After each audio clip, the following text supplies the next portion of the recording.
Viewers of my channel might notice there's a theme that comes up often. Things that don't go as planned. This shoot with Paige I'm about to share was supposed to be rainy and dramatic, but yeah, look at all this rain. Wow. So instead of calling it quits, I decided to pivot to Lomochrome Purple and Ektachrome 100 pushed to 400. I also decided to try out a Nikon L35AF with some ColorPlus cross-processed in ECN2. And I shot some Lomo 100 too. I guess I was busy. Anyway, let's check it out. Oh, that whole movie projector thing, that technically wasn't related, even though it didn't turn out as planned. I just thought it was something interesting to share and something on the horizon. But yeah, you can also see that it was very not cloudy when we shot. It was very sunny, in fact. The good thing is, though, that there was a lot of green, which worked really well with the Lomochrome Purple.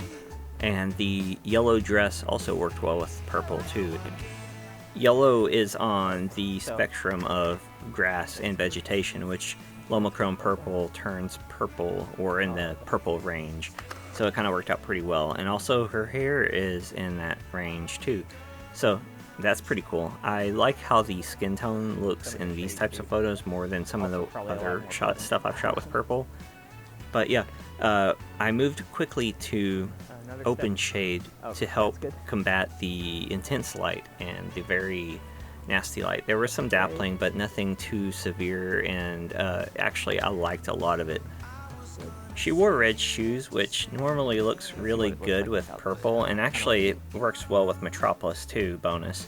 But it was kind of hard to fit them in a photo, so I just kind of let it happen when it did, but didn't push it too hard when it didn't happen.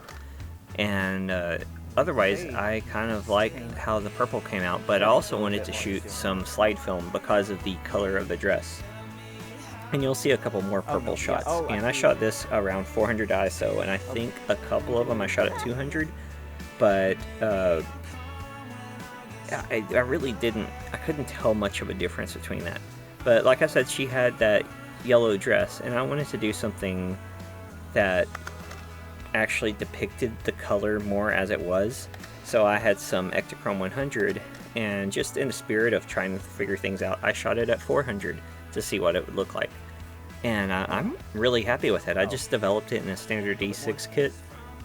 I think some of the shadow details were probably crushed a little bit. That contrast and that kind of flatness in the shadows probably came from it. But I just wanted to see how the color and everything rendered when I shot it at this speed, because I obviously could have shot it at 100 ISO, but I thought it would be something fun to try. And when things don't work out, that's one thing I like to do, is take advantage of the situation to learn. Also, I continue to dig open shade with backlighting. It's just the winner for me.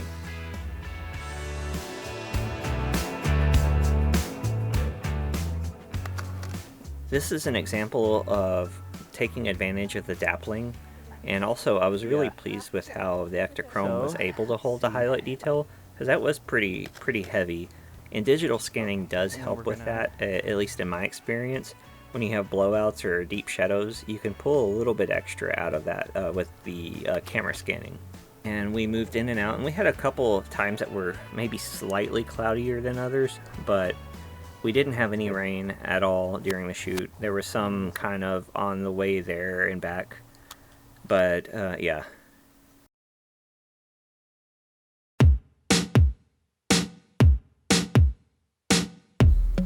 And something really cool happened.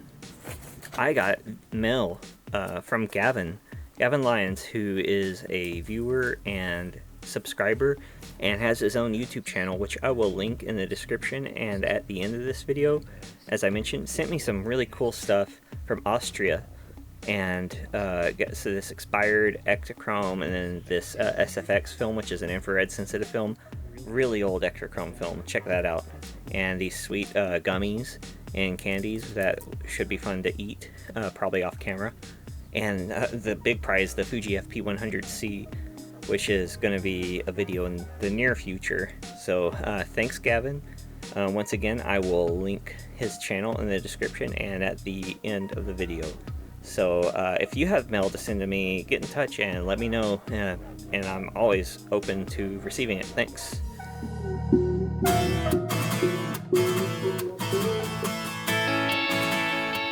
In continuing with the experimental theme, I decided to try out this Nikon L35AF point and shoot camera I recently acquired, just to see what it could do and if it worked. It's a 1980s, maybe even earlier, autofocus point and shoot camera that's actually going for a pretty penny right now, but I got this super cheap. It's got autofocus, and it's an infrared based autofocus, and it seemed to work pretty well for me, honestly. I'm not used to having such a total lack of control over a camera. It loads the film. About the only thing you can do is sort of get it to focus on something and change the ISO. You can actually adjust it a little bit if you know what you're doing at the ISO. I wanted to use the flash some with all this open shade, but I could never figure out how to make it come on during daylight. I don't know if it has a fill flash setting or not. But anyway, it was fun to just think about the photos. I had a roll of ColorPlus 200 in there. Roll for the big camera. By the way, if you'd like to help me out, I've got affiliate links for some of the film I use in this episode, if you should feel inclined to click on that in the description. There we go. I cross-processed it in ECN2 with the Lomo 100, and I didn't like the results, but Paige loves them. So if you think of her as a client or whatever, then client's happy, subject's happy.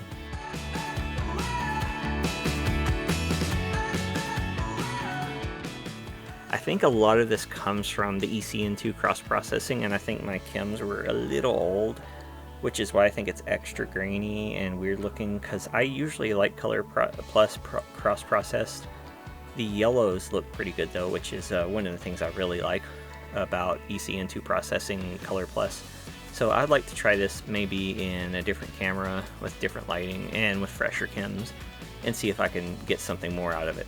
And I also cross-processed, oh yeah, there's a random light leak.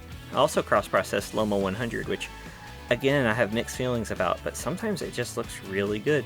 So maybe there are conditions and certain situations where I'd want this. So it's nice to know what it can do. And part of that's from a soft focus filter, by the way.